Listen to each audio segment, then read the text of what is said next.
Hello, welcome to this installment of Supporting Children Through Absence. In this video, we will be discussing preparing children for reunion.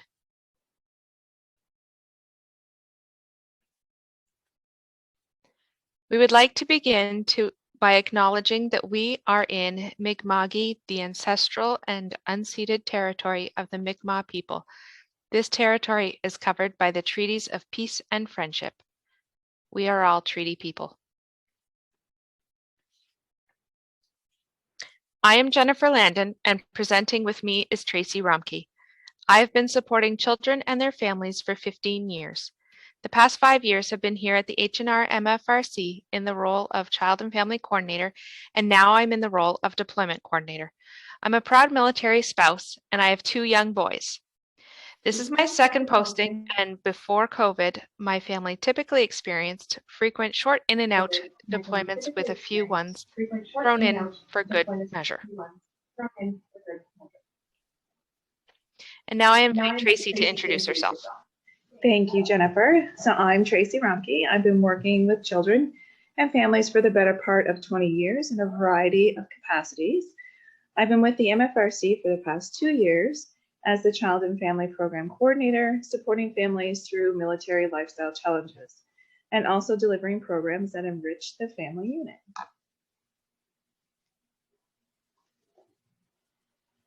So you are in the right place if you want to develop better understanding of the deployment cycle and learn strategies, tools, and approaches to help children manage reunion and reintegration.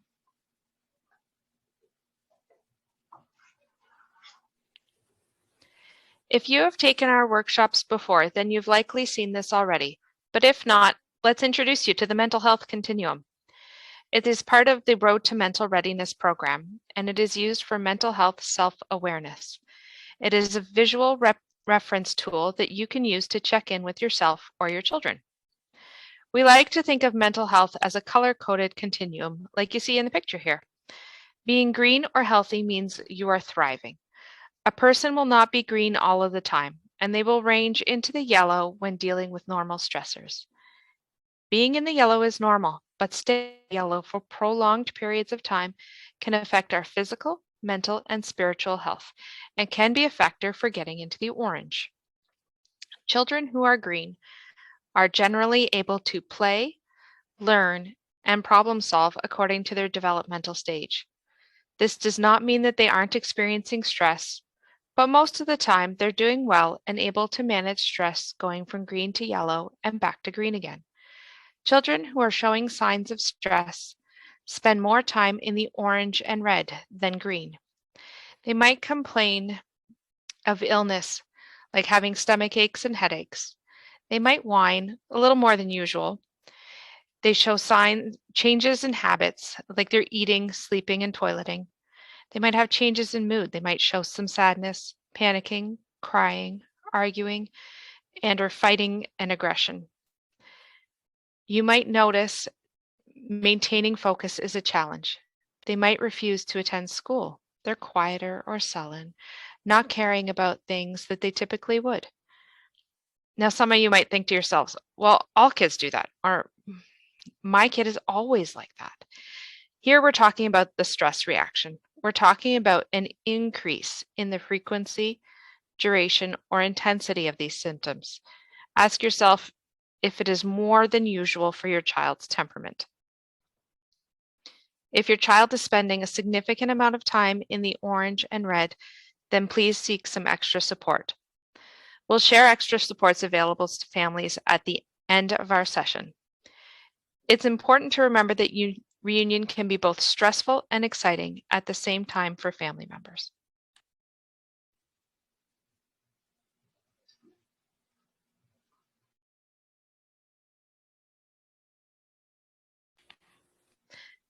The mental health continuum visual helps adults and older children to check in with themselves.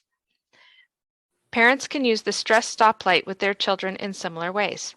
This tool can be used with children as young as 3 years old to help the whole family use similar language to describe how they're feeling. I'm feeling green today. Things are going well. Or I'm feeling red today. I need to change something to feel better. Some families have made pictures of the spotlight together and put it on the fridge or on a door frame so children can point to or indicate how they are feeling. Similar to the mental health continuum, the red zone is when children are under too much stress or are feeling upset or overwhelmed. The yellow is when children are ready to make a change, so they move to the green and feel better. The green means go. Children are feeling good, playing better, thinking clearer, and are more comfortable. We all want to help our children get to green. Remember, the goal is not a stress-free life. It is about stressing better, and learning strategies that help you move toward green are part of this.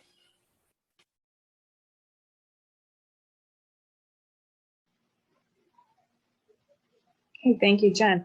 As parents, you play a major role in helping your children learn to do this.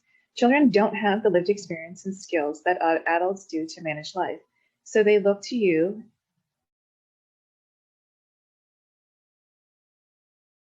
and how you manage your own stress and emotion, your own emotions, and that of the other parent can help you understand how your children experience change and how you can support one another. You won't do this well. We'll have our moments, and that's okay. Coaching children to keep things in perspective and helping them understand that change is a normal part of life will help them get through tough times and move forward. The strategies we're going to share today provide ideas on how you can strengthen and build resiliency in your families. Children can learn to relieve stress and find ways to respond to challenging situations by learning to life's ups and downs. Children develop healthy to become more resilient.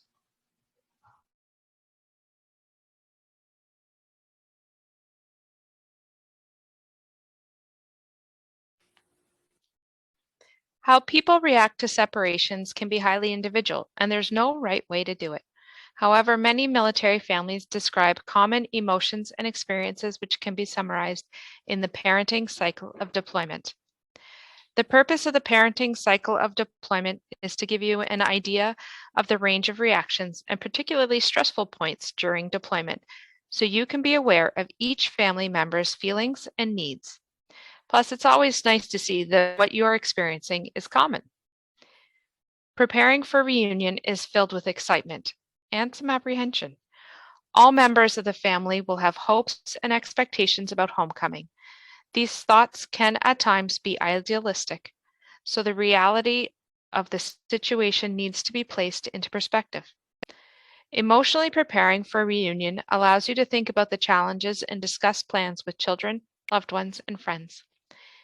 The parenting cycle deployment is divided into 3 phases. Many of you are coming to the end of phase 2 during deployment and getting ready for phase 3 post-deployment. As you can see on the slide, each phase is broken into stages, totaling 7. We will discuss each family member's experience for the last 3 stages. The 3 stages are anticipation of homecoming.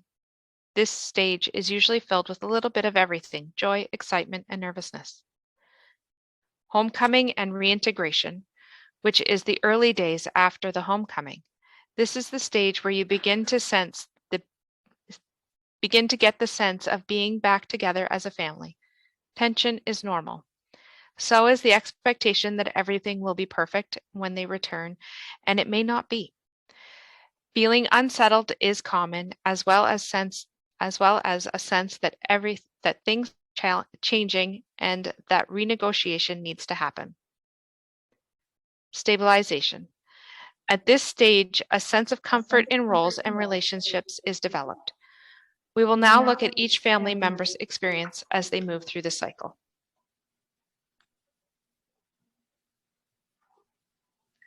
The deployed caregiver's experience. So during the anticipation of homecoming, the deployed parent or caregiver may be wondering if they be accepted or needed by their families and whether young children will remember them. Homecoming and reintegration, the deployed parent or caregiver may be tired and have some difficulty adjusting to the new change in their environment. And stabilization, the deployed caregiver may be feeling more relaxed and comfortable with each other acceptance that everyone is changed by the time apart. Future-oriented, establishing equilibrium, new parenting routines together.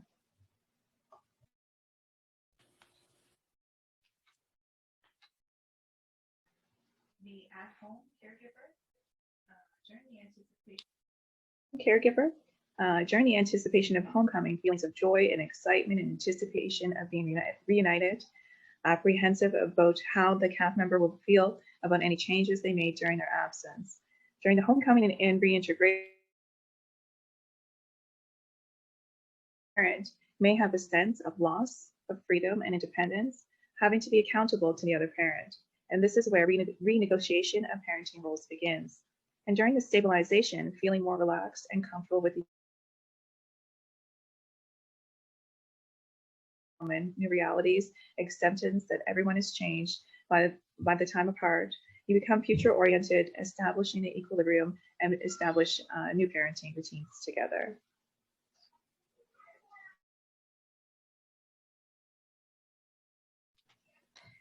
You've probably figured out, but the child's experience is more challenging to describe. Each age and stage will understand and express their feelings differently. Anticipation of homecoming, phase 3. Older children and teenagers may feel that rules will change and newly won freedoms might be lost. Some may be confused and uncertain. Small children may have difficulty remembering what it was like to be around their deployed parent. Homecoming and reintegration. Children are often unpredictable in their reactions. While you might expect children to welcome the deployed parent back with open arms, it is not uncommon for them to act unpredictably. How they react to homecoming as a toddler might be completely different how they react as a preschooler. Be patient while they take time to adjust to the new normal. Stabilization. The child adapts to a new normal and enjoys the support of a stable household again. There are more equal expectations from both parents, more understanding and acceptance of rules and boundaries. Although older children and teenagers may continue to test these as a normal part of their development. Try to continue to spend one-on-one time with each child doing something they enjoy. Thinking about your family traditions and ways you can strengthen the bonds between you while you are together. Schedule regular family time to have a movie night, play games, or have a meal together. No two kids are the same, and your challenge as a parent is to know and work with your individual child and their emotional needs. Children are all at various developmental stages in ages, and how they operate in the world is different. Some children are outgoing, others are cautious. Some children thrive in new environments and situations. Others are more anxious about new things. Some children have big feelings that they express freely, while others keep their feelings more to themselves. There is no right or wrong. What children need is the opportunity to be themselves. Your children will develop and change, but as the parent, you are a constant in this journey. Think about how you can use what you already know about your child to prepare and support them during this homecoming. Let's look at how children at different ages and stages might react and handle reunion.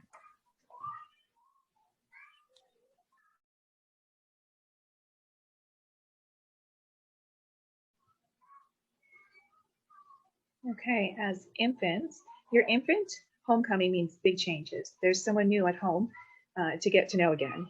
The adult they depended on all these months is likely to be preoccupied.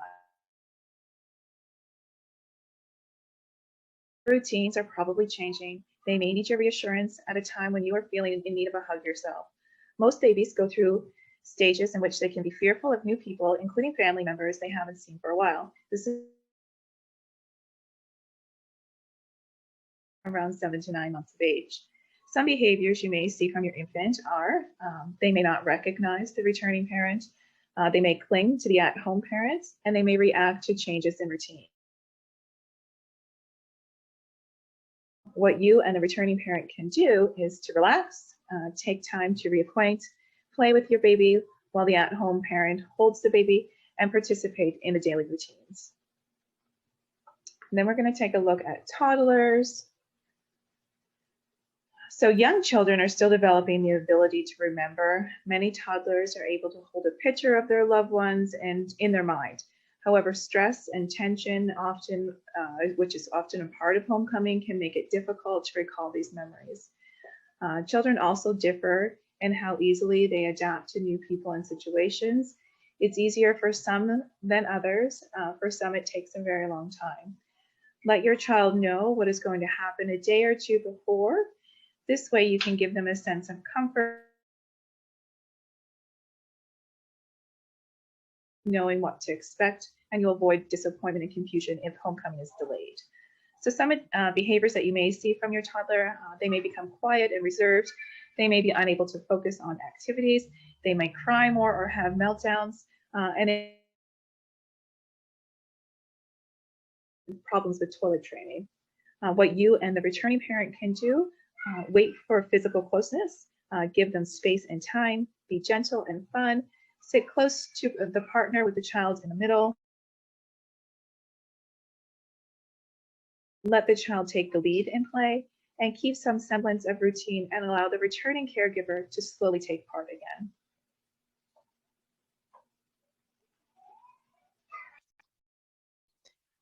Preschoolers may not really understand what is happening until the homecoming is about to happen. Behavior may become more erratic as they sense change is coming. There may be a tendency to default to the primary caregiver for cuddles and reassurance. Some behaviors you may see from your preschooler may need time to warm up to returning parent, may be energetic or exhausted, worry about the parent leaving again, test limits, act out to get attention, or asking repetitive questions. When are they coming home? Where will they be? How are they getting here? What you and the returning parent can do is just take your time, accept their feelings, listen to them and reassure, teach some self-care strategies. Like sometimes when I feel, I like to, or do you want to try one? Like bubbles, coloring, glow, music, like having a bubble bath with colors, glow, music, blowing bubbles, or going and coloring pictures, kicking a ball outside, going for a walk, crying it out with a hug, drinking water, listening to music, snuggling my blanket or stuffy are all options.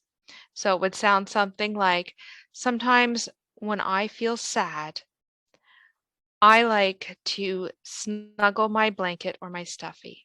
Do you want to try that with me? Let's go have a cuddle. We'll now take a look at our school age and teens. School-age children will often carry on as normal until close to the reunion and may communicate any worries through unpredictable behavior.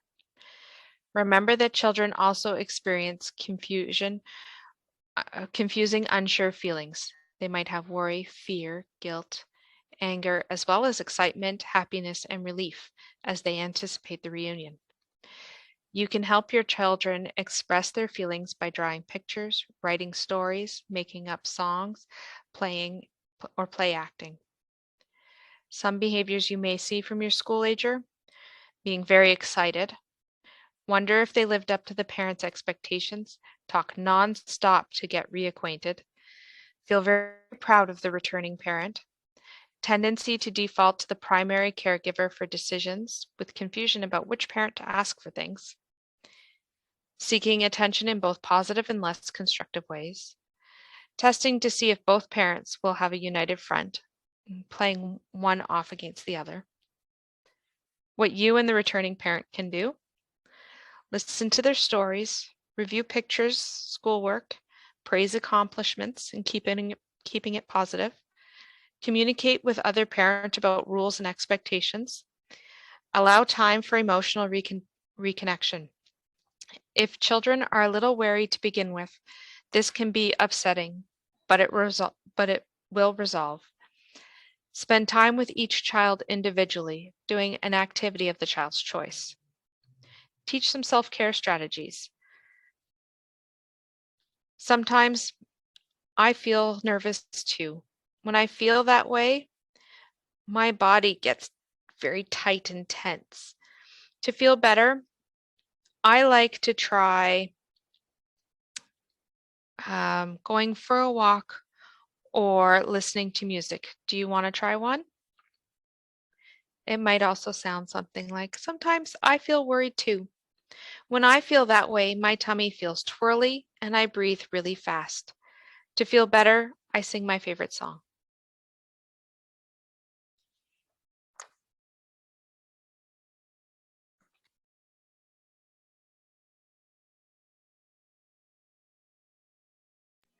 So now we're going to take a look at teenagers. Teenagers may or may not wish to be involved in preparations for the homecoming. They may appear distant and not bothered about continue to focus on friendships. Some behaviors you may see from your teen are excited about the return of the parent, concerned about living up to expectations, wonder about rules and responsibilities with the return. What you and the returning parent can do are to share experience the months away, encourage teens to share what has happened to them while their parent was gone, find out about their interests and use those as a springboard to talk or conversations, ask for their advice about or technology, watch their favorite and allow them to continue their normal activities. Use time in the car or out for a walk to strike up conversation. It feels less intimidating to teens than a one-on-one involving eye contact. And you want to also try to model self-care strategies.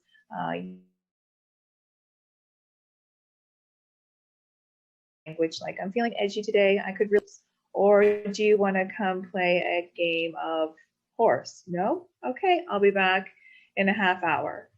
That was time for comfy clothes, popcorn, and a good movie.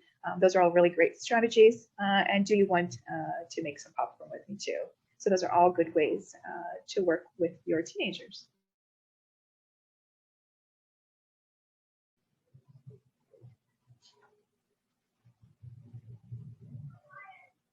So looking at what your child needs you to do, reestablishing relationships can be hurried. Connected again can take time and isn't always easy. No matter how much you love that person, no matter your age, you can support your child when you all spend time together, work together to parent, talk about your approach to discipline, and are aware of rising. Follow your child's lead. Is your child smiling? Look at the returning parent in the eye, reaching his arms out. He may be telling you he's ready to be picked up by the returning parent. Is he or she looking away? Clinging to the parent who has been home with him? Is he or she he needs some space or time away? As the mother of a toddler says about returning home, let your child set the pace of reconciliation, even though it might be killing you inside. Celebration to fit your child. Are they easily overwhelmed in a crowd? Then you might want to consider maybe a dinner at home and just hanging out. Are they tired and cranky? Maybe they need a nap before family members start to arrive. To keep things simple. This is not the day to try out a fancy new recipe or worry about if your child's pants or top are torn. The most important thing is to focus on them being together. I'm just going to reiterate what's on the screen there. So go slowly, follow their lead, be flexible, be patient, and love them unconditionally.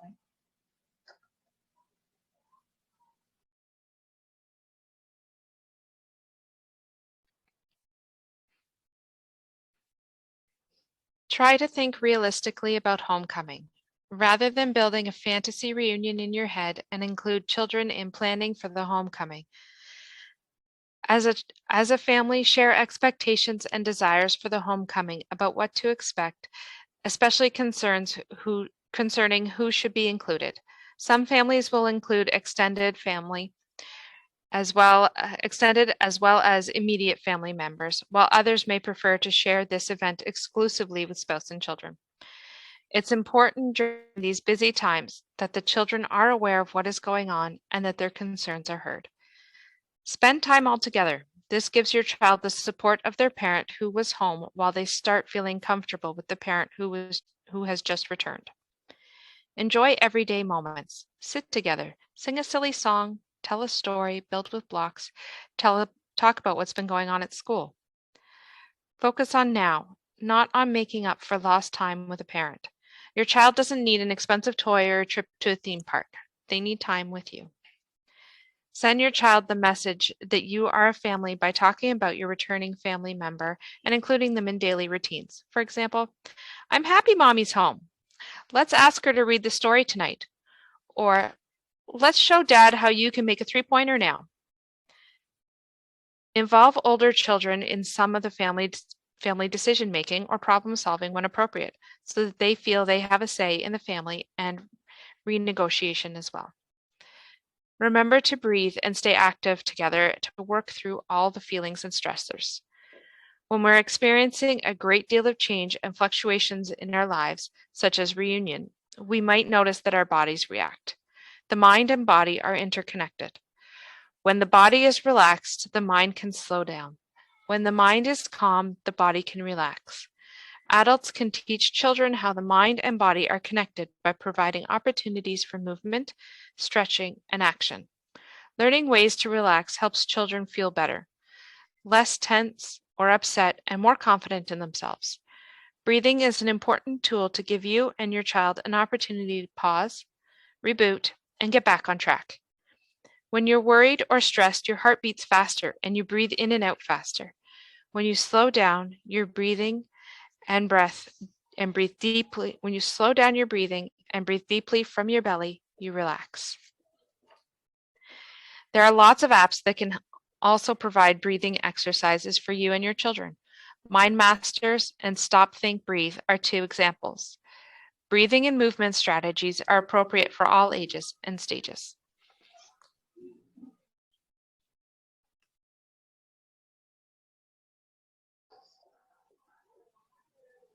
Okay, we're going to leave you with some questions to think about.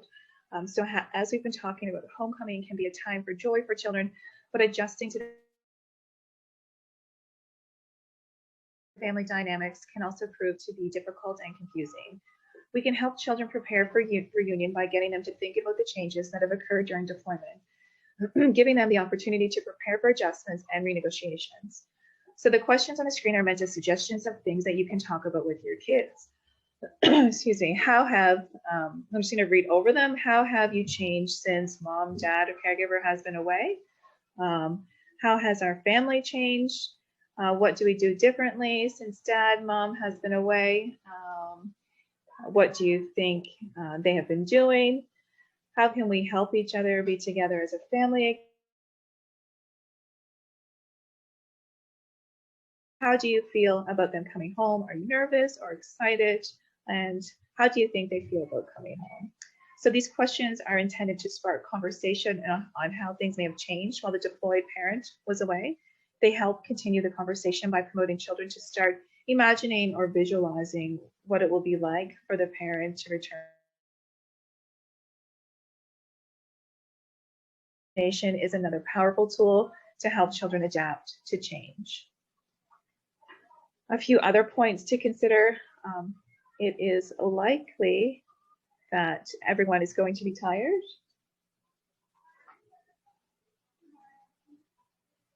There we go. So it's likely that everyone is going to be tired mentally and physically.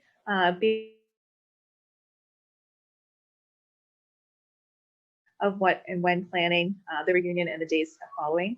It takes time to relax again. We encourage each family member to practice some independent self-care. We also encourage families to engage on one-on-one time with each other. And information regarding special times with children, please let us know and we can send you more information on that. While your caregiving partner is enjoying some one-on-one time with your child, that could be a good time for some self-care.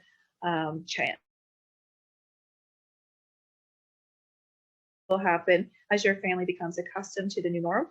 Trying to stay realistic, forgiving yourself and others when you stumble some is okay. So there's a quote on the screen there. It says, the magic is in the mess.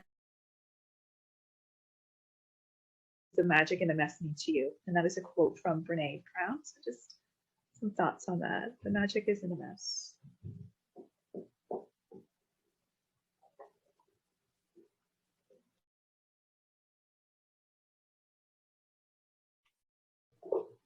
Remember, you don't have to go it alone. Military families are fortunate to have a broad network of resources and supports available to them. Here are some resources that you can turn to for support, for more information, and for specialized service if there's specific concerns for yourself and your child. The Halifax and Region Military Family Resource Center. We have a mental health and well-being team who can support can be accessed for a variety of reasons, including work-related separations, parenting challenges, special needs, relationship issues, separation and divorce, grief and loss, and family violence. Counselors are able to provide referrals to other community agencies and supports as well as education and prevention programming. We have adult social programs like Deployment Live Chat, and we have live Q&As for adults as well. We have youth social programs over at the Henderson Sweetman Youth Center. And it's also good to talk to the EC if your child is in the daycare, to talk to the ECs and their teachers about the deployment cycle. Always let your children's teachers know if they're about to experience a deployment or if there's a reunion coming up. Canadian Forces Morale and Welfare Services. The Family Information Line, supportive counseling 7 days a week, 24 hours a day. The eligibility is that you are a spouse, partner, child, parent, or relative of a CAF member, including families of the fallen. They can be contacted at 1-800-866-4546 or by emailing fil@cafconnection.ca. There is also CIFMAP, which is Canadian Forces Members Assistance Plan, which is confidential 24/7 line to help with well-being and work performance concerns. The eligibility is CAF community, including regular force, reserve force, cadets, and their families. Professional counselors through the Employee Assistance Service of Health Canada. There's no cost. They focus on short-term counseling, the maximum of 8 sessions per situation, and they can refer to local community if necessary. Their contact information is 1-800-268-7708.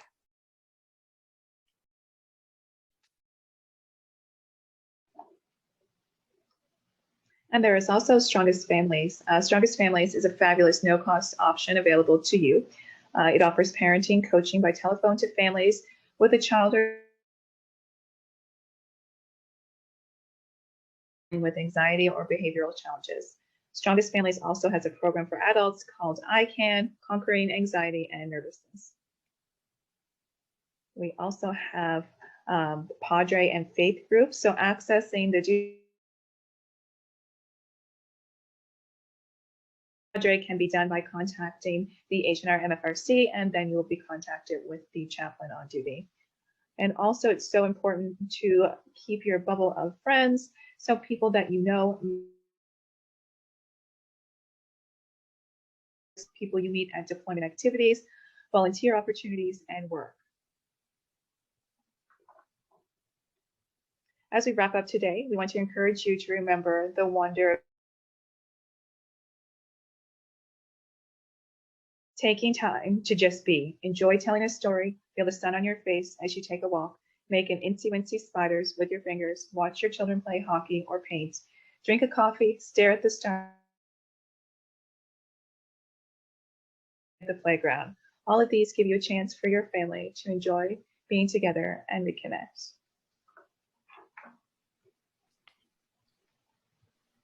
Well, we've come to the end of our session. Thank you for being with us. We've discussed a lot of information. The reunion phase is filled with much excitement and some worry, but what we know is that military families can be very resilient, and all phases of deployment can provide many opportunities for growth for everyone. Thank you for listening to our recording. If you are joining us for the live Q&A, we look forward to seeing you. If you have any questions, please email them to deployment@halifaxmfrc.ca. Thanks again. Bye.